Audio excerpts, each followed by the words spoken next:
लड़का ना है पैसा ना है मम्मी जी ओ मम्मी जी ए गोली लाग दे मम्मी जी उल्टा में मार जाएगा ऐसे हाँ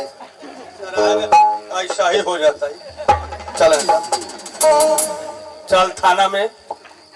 दोनों गोड़ा के पर पंचायत करवाए और रात में दोनों गोड़ा के एक एक घर में घेरवाए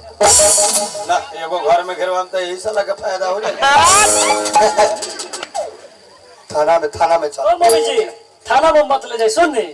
थाना में ले जब नो तो अपनो हो शिकायत है हमरो शिकायत होई इज्जत चल जाए थाना में अला तो अभी बाचल इज्जत चल जाए अब दूसर इज्जत केने से आता है सही बात पर 50 गो लोग जान जाए तो पंचायत घरे में कराओ ठीक बा घरे में करी सोच खड़ा हो एकरा के को हाथ जोड़ के ए दीदी